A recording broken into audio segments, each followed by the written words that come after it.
He was for sway with the King of Naples, to pay him annual tribute, do him homage, subject his coronet to his crown, bend the dukedom yet unbowed, alas, poor Millen, to most ignoble stooping. Oh, for heavens. Mark the condition and the event, then tell me if this might be a brother. I should sin to think but nobly of my grandmother. Good wounds have borne bad sons. Now the condition.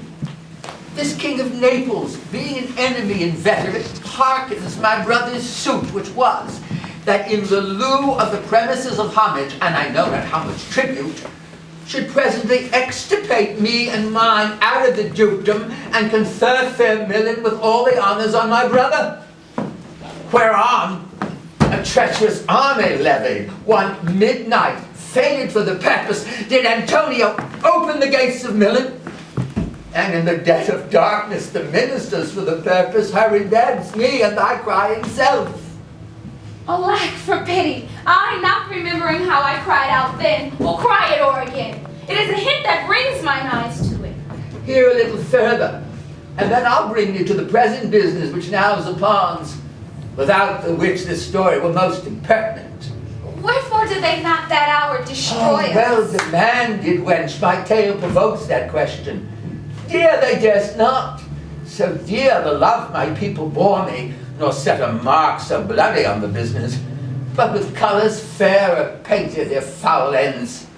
In few, they hurried us aboard a bark, bore us some leagues to sea, where they prepared a rotted carcass of a butt, not rigged, nor tackle, sail, nor mast, the very rats instinctively have quitted.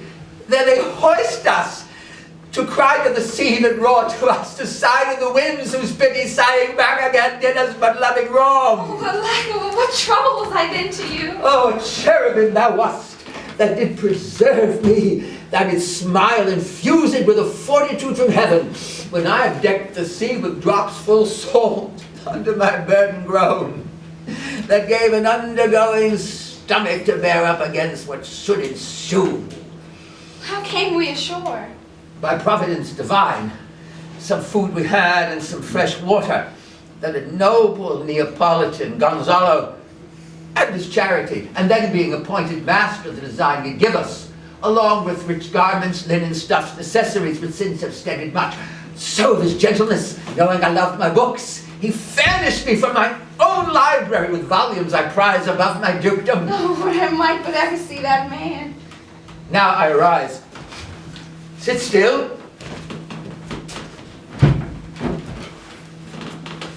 Hear the last of our sea sorrow. Here in this island we arrive, and here have I, thy schoolmaster, made thee more profit than other princes can, who have more time for vainer outs and tutors not so careful. Heavens, thank you for it. And now, I pray thee, for 'tis still beating on my mind your reason for raising this sea storm. No, thus far forth. By accident most strange, bountiful fortune, now my dear lady hath mine enemies brought to this shore, and by my prescience I find my zenith doth depend upon a most auspicious star, whose influence, if now I court not but omit, my fortunes will ever after droop. Here, cease your questions. Thou inclined to sleep.